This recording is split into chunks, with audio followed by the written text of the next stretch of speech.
함께 은혜 나누실 말씀 신명기 16장 9절에서 12절 말씀 보도록 하겠습니다. 제가 봉독하겠습니다.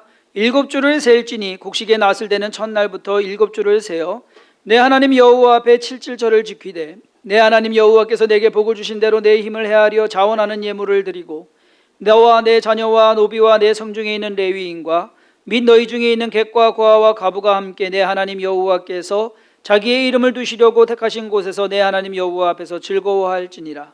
너는 애굽에서 종되었던 것을 기억하고 이 규례를 지켜 행할지니라. 아멘. 오늘은 그동안 코로나19로 힘들었던 상황에서 그래도 조금씩 회복되는 그러한 시점에 우리가 있습니다. 그러한 시점에서 감사절을 맞게 되는 첫 감사절이 아닐까. 작년 추수감사절까지만 해도 위드 코로나였습니다. 그래서 아직은 상황이 아니다라고 언제 끝날까 걱정하며 또 약간은 우려하는 그러한 상황이었는데 이제는 좀 끝나가나 보다라고 하는 생각을 갖게 됩니다. 그래서 마음의 안심은 되지만 또 코로나19가 끝나려고 하는 것 같은데 고물가에다가 또 물가가 고공행진해서 고유가에다가 그래서 좀 걱정은 완전히 내려놓지는 못하는 그러한 상황입니다. 그러나 저는 오늘 추수감사절을 당해서 우리가 왜 감사하며 살아야 되는지 그 이유에 대해서 그리고 어떠한 형태로 감사를 드려야 되는지에 대해서 살펴보는 시간을 갖고자 합니다. 유대인들은 맥추절에 룻기를 읽는다고 합니다. 그러니까 맥추절기가 되면 유대인들이 다 모인 자리에서 룻기를 읽는 거예요. 룻기에서 보여주는 그리고 가르치는 내용이 맥추절의 의미를 잘 내포하고 있기 때문일 것입니다. 사실 룻기의 시간적 배경도 맥추절기거든요. 룻기 1장 22절에 보면 나오미가 모압 지방에서 그의 며느리 모압 여인 룻과 함께 돌아왔는데 그들이 보리 추수 시작할 때에 베들레헴에 이르렀더라. 지금 이 상황은 어떤 상황이냐? 우리가 이렇게 그림을 그려보면 지금 겨울을 지나고 보리를 이제 수확할 시기가 된 겁니다. 힘들고 어려운 시간을 지나고서 막 수확을 한다라는 기쁘고 즐거운 뭔가 힘이 나는 그러한 사회는 지금 그래요. 세상은 지금 그래요. 근데 한켠에 나오미와 룻은 모든 것을 잃고 절망 가운데 희망이라고는 할 수 없는 그러한 상황 속에서 와 있는 베들레헴이라는 곳에 와 있는 그 배경이 그렇습니다. 완전히 대조되는 상황이죠.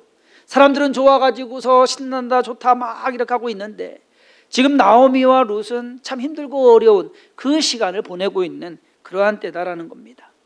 할 수 있는 게 없어요. 여인 둘이 와가지고 그것도 과부들이 와가지고서 무엇을 하겠습니까? 그런데 때마침 이때가 맥추절이다. 그러니까 맥추절기 보리를 수확할 시기가 되었다라는 겁니다. 그나마 할 수 있는 것은 나가서 이삭을 줍는 것. 만약에 그 절기가 아니었으면 보리를 추수할 시기가 아니었으면 그냥 더 절망적인 상황이 되는데 그나마 그때가 보리를 수확할 시기였다라는 겁니다. 남의 밭에 가서 이삭을 주우면 얼마나 줍겠습니까? 여러분 남의 것 줍는 것도 그것도 풍년이 들어야 사람들 마음도 좋고요. 그렇죠? 그러고 좀 나눠줄 수 있고 하겠지만은 상황이 그렇지 않으면 이삭 줍는 것도 쉽지가 않습니다. 그런데 룻기에 나오는 이야기는 읽는 사람으로 하여금 감동을 줍니다. 그런 감동을 준 사람이 누구냐? 보아스라는 사람입니다. 보아스는 룻이라는 그 며느리가 시어머니를 모시고 모압에서 왔다라는 얘기를 어렴풋이 들었어요. 그런 착한 사람이 있구나. 아마 그렇게 생각하고 있었던 것 같습니다. 근데 그 룻이 자기 밭에 와가지고서 이삭을 줍습니다. 그 젊은 과부에게 호의를 베풀어요. 이 여인이 누구냐? 모압 여자입니다. 이스라엘 백성들이 상종하지 않는 민족 중에 하나입니다. 모압과 암몬은 이스라엘 총회에 못 들어온다. 하나님께서 배척하시는, 하나님께서 싫어하시는 그 민족이거든요. 그럼에도 보아스가 은혜를 베풉니다. 룻기 2장 15절과 16절에 보면 룻이 이삭을 주우러 일어날 때에 보아스가 자기 소년들에게 명령하여 이르되 그에게 곡식 단 사이에서 줍게 하고 책망하지 말며 또 그를 위하여 곡식 다발에서 조금씩 뽑아 버려서 그에게 줍게 하고 꾸짖지 말라 하니라. 글쎄 모르겠어요. 고생 좀 해보신 분들은 이 성경 구절을 읽으면서 눈물을 좀 훔치거든요. 그것이 어떠한 것인지 알기 때문에. 주는 사람도 쉬운 상황은 아니고 받는 사람도 이것이 그저 받는 그러한 상황은 아니거든요. 룻이 이삭 줍는 것에 대해서 말리지 말라 이거예요. 먼저는 말리지 말고, 그리고 거기에 더해서 여기 보리 이삭 있잖아요. 밀 이삭인데 요거 해가지고서 떨어뜨려라 일부러. 생각해주는 마음.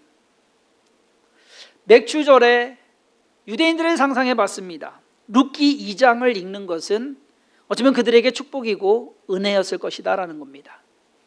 여러분도 오늘 집에 가셔서 룻기 안 길어요. 4장밖에 안 돼요. 한번 읽어보시기를 바랍니다. 그 감동을 한번 똑같이 느껴보셨으면 하는 그러한 바람입니다. 보아스는 참 착한 사람입니다. 힘들고 어려운 사람을 생각해서 거기에다가 그 사람의 체면까지도 고려해가지고서 이렇게 도와주는 돌봐주는 모습이 참 아름답습니다. 그런데 그가 한 행동을 가만히 들여다보면 보아스가 마음이 좋아서 그렇게 한 것도 있는 반면에 또 다른 측면이 있어요. 그가 하나님의 말씀에 순종한 것이다 라는. 레위기 23장 22절에 너희 땅에 곡물을 벨 때에 반 모퉁이까지 다 베지 말며 떨어진 것을 줍지 말고 그것을 가난한 자와 거류민을 위하여 남겨두라. 나는 너희의 하나님 여호와이니라. 하나님께서 명령하신 겁니다. 밭에 있는 그 곡식을 수확할 때 모퉁이는 베지 마라. 남겨둬라. 그리고 베다가 떨어진 이삭은 줍지 마라. 그것은 가난한 자와 거류민을 위한 것이다 라는 것. 그러면 이게 무슨 말이냐면요, 따지고 보면 이것은 그 사람들은 내가 챙겨준다라는 거예요. 너희들 것은 밭에서 얻는 수확으로서 가지고 가고, 이 사람들은 챙길 것이 없는데 가진 것도 없고 할 수 있는 능력도 안 되는데 하나님이 내가 챙겨준다라는 것. 하나님의 방법으로. 우리가 오늘 함께 읽은 본문 말씀에서도 맥추절에 행해야 할 것들에 대해서 말씀하고 있는 것을 볼 수 있습니다. 가장 먼저는 하나님께 감사하는 일입니다. 10절 말씀에 내 하나님 여호와 앞에 77절을 지키되 내 하나님 여호와께서 내게 복을 주신 대로 내 힘을 헤아려 자원하는 예물을 드리고 라고 말씀하고 있습니다. 77절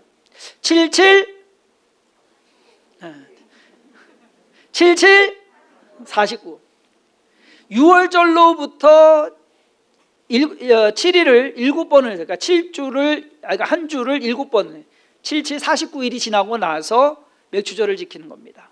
그래서 맥추절은 77절 또는 77, 49 이후에 50일째 되는 오순절과 맥추절과 그리고 77절이 같은 시기의 절기입니다. 맥추절에 하나님께 감사를 드려야 하는 이유는 첫 번째로 뭐냐면, 오늘 이 말씀에 있는 것처럼 하나님께서 내게 복을 주신 대로, 하나님께서 복을 주셨기 때문에, 그렇기 때문에 하나님께 감사를 드려야 된다라는. 가장 먼저는 곡식을 수확할 수 있도록 하나님께서 모든 환경을 조성해 주셨다는 겁니다. 햇빛과 비를 내려주셨고 건강을 주셨고 삶을 살아갈 수 있게 하셨고 한 이 모든 것, 이것이 하나님께서 해주신 것이다라는 거예요. 특히 농사 짓는 분들에게는 이 햇빛과 비가 엄청나게 중요합니다. 우리에게도 중요하잖아요. 그렇죠? 그런데 이스라엘 백성들에게는 더 중요해요. 왜? 우리처럼 이렇게 비가 잘 오지 않아요. 이른 비와 늦은 비, 우리가 성경을 읽다 보면 그렇게 나옵니다. 이른 비는 보통 겨울 시작하기 전에 10월, 11월 이때쯤에 우기가 시작이 됩니다. 그것이 이른 비예요. 그리고 늦은 비는 이제 봄에 내리는 비가 늦은 비예요. 이 비가 두 번이 꼭 와야지만 농사를 지을 수가 있습니다. 이 비를 누가 내리시냐? 하나님이 내리시는 거예요. 그렇게 도와주셔야만 돼. 내가 아무리 노력한다고 해서 될 수 있는 것이 아닙니다. 저희 교회에 양봉하시는 집사님이 세 가정이 계세요. 올해는 감사하게 잘 됐어요. 아카시아도 잘 되고 꿀이 잘 됐어요. 근데 코로나19 딱 시작하면서부터 이 날씨가 안 도와줘가지고서 한 해는 냉해가 들어가지고서 벌이 다 죽어서 못 저기 하고, 한 해는 비가 계속 와가지고서 햇빛이 안 나와서 꽃이 안 돼가지고서 못하고, 한 2-3년 고생하셨습니다. 올해는 그것을 내가 열심히 한다 되는 게 아니거든요. 하나님이 도와주셔야 된다. 저와 여러분의 인생도 마찬가지입니다. 내가 열심히 일하면 내가 하는 만큼 받겠지. 여러분, 내 손이 한 대로 내가 수고한 대로 받을 것이다. 여러분, 이것이 얼마나 큰 축복인지 아십니까? 내가 내 손이 수고한 대로 얻을 수 있는 것이 그것이 당연한 게 아니에요, 여러분. 하나님이 그렇게 도와주셔야만 되는 것. 이스라엘 백성이 하나님께 또 감사해야 되는 또 다른 이유는 뭐냐? 그렇게 농사 지을 수 있는 땅을 하나님께서 주셨다라는 겁니다. 사실 우리가 출애굽기를 읽고 레위기 읽고 신명기까지 읽는데, 거기에서 이제 맥추절에 대해서 또는 수장절에 대해서 이야기를 합니다. 이 규례가 나온, 이 명령이, 이 율법이 나온 때는 언제냐? 이스라엘 백성이 출애굽해 가지고서 아직 시내산에도 이르기 전에 하나님께서 이스라엘 백성들에게 말씀하십니다. 너희가 가나안 땅 들어가서 땅을 차지하고 그 땅에서 농사를 짓게 되면 나에게 절기를 지켜라. 아직 땅 한 평도 없는 사람들이에요. 땅이 없는데 하나님께서는 농사를 짓고 나면 나한테 예물을 바쳐라, 감사해라. 그것을 하나님께서 이루어 주셨습니다. 땅이 없던 사람들에게 땅을 주셨어요. 그들의 능력으로 차지했느냐? 아니요. 하나님께서 차지하게 하신 겁니다. 뭐 따지는 사람들은 그렇게 얘기하겠죠. 우리가 싸웠고 우리가 전쟁에 나갔고 우리가 뭘 했다라는 것.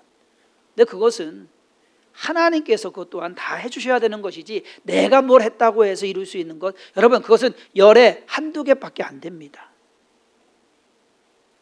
그리고 마지막으로 이스라엘 백성이 하나님께 감사해야 할 가장 중요한 이유는 오늘 본문의 마지막 절입니다. 12절에 너는 애굽에서 종되었던 것을 기억하고 이 규례를 지켜 행할지니라. 이스라엘 백성이 감사해야 되는 이유는 뭐냐면, 원래가 노예예요. 400년 동안 노예로 살았어요. 그들을 하나님께서 이끌어내셔가지고서 광야길을 지나서 가나안 땅에 이르게 하시고, 그 가나안 땅을 주어서 농사를 짓게 하시고, 이 모든 것을 하나님께서, 원래의 신분은 노예인데 노예를 평민으로 바꿔놓으십니다. 아무것도 없는 노예는, 여러분, 소유가 없는 사람들이에요. 일을 해도 자기 일이 아니에요. 그렇잖아요. 그런데 하나님께서 이 모든 것을 바꿔놓으셨습니다. 우리의 인생도 마찬가지입니다. 어쩌면 내 인생이다라고 얘기하는데, 내 인생이 되기까지 하나님께서 우리에게 베푸신 것이 크다라는 것을 우리는 깨달아야 됩니다. 이러한 이유 때문에 감사절에는 어떠한 형태로 감사를 해야 되느냐? 첫 번째로는 하나님께 감사 예물을 드려야 된다. 오늘 말씀에서 하나님 여호와께서 내게 복을 주신 대로 내 힘을 헤아려 자원하는 예물을 드리고, 하나님께 예물을 드리는 것이 첫 번째입니다. 그럼 우리가 당연히 알아요. 감사절에 감사헌금 드리는 거. 근데 거기서 끝나는 것이 아니라니. 두 번째가 있어요. 하나님께서는 감사절에 행해야 될 또 다른 감사의 행위, 감사의 모습. 오늘 본문 말씀 11절에 너와 내 자녀와 노비와 내 성중에 있는 레위인과 및 너희 중에 있는 객과 고아와 과부가 함께 내 하나님 여호와께서 자기 이름을 두시려고 택하신 곳에서 내 하나님 여호와 앞에서 즐거워할지니라. 하나님께서는 이스라엘 백성들로 하여금 추수한 것을 자기만 갖고 누리도록 하지 않으셨습니다. 레위인과 객과 고아와 과부, 하나님의 일을 하는 레위인들, 요즘 표현으로 하면은 사회적 약자인 객과 고아와 과부들, 이 사람들과 함께 기뻐해라. 그러니까 너희가 있는 것을 함께 나눠라 하는 그러한 말씀이에요. 이 사회적 약자들은 스스로 무언가를 가질 수 있는 그러한 능력이 없습니다. 레위인도 땅이 없어요. 농사를 지을 수가 없어요. 하는 일을 하나님의 전에서 일하는 거예요. 그러기에 다른 사람들이 그것을 채워줘야 되는 겁니다. 사회적 약자들도 능력이 안 돼요. 그것을 채워줘야 되는 겁니다. 베풀고 나누어 줘야지만 가능한 일입니다. 이스라엘 백성이 땀 흘려가며 애써서 농사를 지은 그리고 수확물을 얻은 그것이 전적으로 자신들의 몫만은 아니다라는 것. 본인의 몫은 있습니다. 그러나 그것이 100열이면 열이 다 아니라는 얘기입니다. 거기에는 하나님의 몫이 있고 이웃을 위한 몫이 있다라는 것입니다. 자기 것만 챙기면 남기지 못하는 경우가 있어요. 2003년도에 52살의 김모 씨가 복권에 1등으로 당첨이 됐습니다. 복권 당첨 금액은 242억 원. 그래도 10시 예배는 8시보다 낫네요. 8시 계시는 분들은요 242억 원 다 가지고 계신가 봐요. 뭐 그쯤이야 하는 이렇게 태도로 들으시더라고. 뭐 그쯤이야 뭐. 야, 여기는 좀 세금을 제하고 받은 돈이 189억 원. 그러면 자기 마음대로 써도 되잖아요. 189억 원은 세금 다 뗐으니까. 그는 서울의 아파트 두 채를 사고 병원 설립에도 거액을 투자하게 됩니다. 그리고 가족과 친지들에게 20억 원을 나눠줍니다. 이게 좋은 거구만. 그런 누가 있으면 좋겠지. 그렇죠? 20억 원을 나눠줍니다. 그리고 평소에 하던 주식에도 큰 돈을 쏟아붓습니다. 얼마 가지 않아서 김 씨는 투자금을 회수하지 못하고 주식 투자도 실패하게 됩니다. 결국 5년 만에 모든 것을 잃고 빈털터리가 됩니다. 앞이 깜깜해진 이 김 씨는 아파트를 담보로 해서 사채를 쓰게 됩니다. 그리고 그것을 가지고 또다시 주식에 투자합니다. 결국 1억 3천만 원의 빚을 지고 그것을 또 채우기 위해서 아는 사람 지인에게 사기를 치다가 검찰에 송치됐습니다. 2011년도에. 그러니까 8년 만에 5년 만에 다 잃고 8년 만에 깜빵에 들어가게 된 거예요. 189억이 있었는데.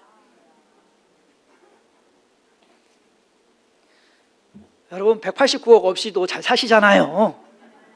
그럼 감사하시기 바랍니다. 우리 그것이 독이 된 거예요. 이 사람의 사연을 보면 가만히 생각해 보면 자기 수중에 들어온 189억 원 중에 과연 남은 게 뭐냐? 자기를 위해 쓴 것은 하나도 남지 않고 아까 여러분들이 우와 했던 20억 가족이나 친지를 위해 쓴 20억은 남는다는 얘기예요. 안 그렇습니까? 성경은 움켜쥐는 것을 경계합니다. 오히려 나눠주고 베풀라고 가르칩니다. 자꾸 퍼주면 남는 것이 없을 것 같은데 하나님의 법칙은 그렇지가 않아요. 오병이어의 법칙이 그렇습니다. 어린아이가 가지고 있던 물고기 2마리와 보리떡 5개를 예수님의 손에 넘겨드립니다. 자기 손에 이제 아무것도 없어요. 예수님의 손에 넘겨드리니까 예수님의 손에서 제자들의 손으로 넘어갑니다. 제자들의 손에서 5,000명의 손으로 퍼져갑니다. 이것이 하나님의 법칙이에요. 수학적 계산으로 따지면 계산하면 안 돼요. 그런데 하나님께서는 하나님의 방법으로 일을 이루어 가시는 것을 믿으시길 바랍니다. 하나님은 오늘 말씀에서 이 베풀어라 나누어 주어라 하는 것은 그러니까 아까 곡식을 베일 때 모퉁이는 놔두고 떨어진 이삭은 그냥 두어라 줍지 마라 하는 것은 부탁이 아니에요. 야 그렇게 해줄래? 이거 좀 나눠줘. 그 말이 아니에요. 이건 내 거니까 건들지 마 하는 말씀이에요. 우리는 내 것을 다 내 거라고 생각을 합니다. 근데 여러분 그것은 착각입니다. 내 것 중에 분명히 하나님 것이 있고요, 내가 가지고 있는 중에 남을 위한 것이 있다라는 겁니다. 우리는 그것을 생각해야 됩니다. 2022년에 교회 재정 사용에 있어서 교회 운영이나 행사 또는 성도님들을 위해서 사용한 재정 외에 오롯이 교회 밖의 교회나 단체 그리고 개인을 위해서 사용한 금액이 한번 쭉 뒤돌아봤습니다. 우리가 1월 달에 아프리카 우간다에 우물 파는 것에 1,000만 원을 보냈습니다. 어려운 교회 목회자 생활비로 150만 원을 썼고요. 스리랑카 라윈 가족에게 1,000달러, 즉 한 120만 원, 그때 환율로 그랬을 것 같습니다. 용성초에 백혈병 걸린 어린아이에게 200만 원, 우크라이나 난민 지원에 800만 원, 울진 산불로 인한 이재민에 800만 원, 아까 여러분들 영상 보았던 오창 동산교회 공사에 580만 원, 우리 어린이 전도협회에 100만 원, 또 김민호 선교사님과 윤양현 선교사님 그 외의 선교사님에게 해서 한 3,400만 원, 약 4천만 원 좀 넘게 남을 위해서 상반기에 사용을 했습니다. 이것이 저희 교회 상반기 총 들어온 수입 재정의 10%가 좀 넘습니다. 뭐 많게 보면 많고 적게 보면 적습니다. 그러나 나눌 수 있다라는 것, 그것이 감사하고, 그것은 우리가 잘해서 하는 것이 아니라 하나님께서 하라고 하시는 것. 어쩌면 하나님이 하실 일을, 하나님이 원하시는 일을 우리를 통해서 이루게 하시는 것은 아닌가. 고아와 과부 객들을 먹여야 되는데 하나님이 그들을 먹이겠다고 약속하셨는데 그것을 이스라엘 백성들로 하여금 밭에 양식을 남겨둠으로써 먹이게 하시는 그 하나님의 방법. 이미 광고해드린 대로 이번 맥주감사원금은 무료급식소에 4곳에 지원하기로 했습니다.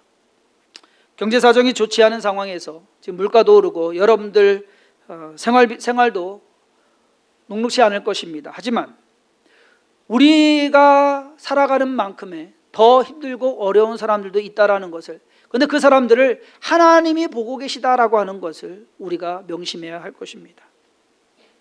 그냥 주는 것 같지만 하나님께서는 절대 성도님들과 주섬김 교회에 손해가 되는 그러한 일을 보이시지는 않으실 것입니다. 지금까지도 그렇게 해 오셨습니다. 저는 하나님께서 성도님들의 건강도, 재산도, 그리고 인생도 지켜주실 것이라 확신합니다. 있으면서, 가지고 있으면서 불안해하지 마시고, 베풀고 나눠주고 도와줌으로써 함께 웃고 함께 즐거워하고 함께 하나님 앞에서 영광 돌릴 수 있고 찬양 돌릴 수 있는 그러한 주성김교회 성도님들 되시기를 주님의 이름으로 축원합니다. 기도하겠습니다. 모든 것이 하나님의 은혜입니다. 그런데 우리가 잘해서, 마치 우리가 잘나서 이 모든 것을 이룬 것이라고 생각한다고 한다면 하나님, 그것처럼 교만한 것은 없을 것입니다. 그것처럼 착각하는 것은 없을 것입니다. 우리의 모든 삶 가운데 우리의 주신 것, 하나님의 것이 있고 우리 이웃을 위한 것이 있습니다. 그것을 잘 분별하여 하나님의 뜻 가운데 쓰임받는 주의 백성들 되게 하여 주옵소서. 우리가 잘나서 다 이룬 것이 아닙니다. 하나님께서 주신 것이기 때문입니다. 그것을 늘 명심하게 하시고 하나님의 은혜 가운데 거하며 함께 기뻐하며 즐거워하며 또 함께 용기 내어서 이 힘들고 어려운 시간을 잘 헤쳐나갈 수 있는 교회와 성도들 되게 하여 주옵소서. 주께서 은혜 더하시고 함께 하시면 감사드리고 예수님의 이름으로 간절히 축복하며 기도했사옵나이다. 아멘.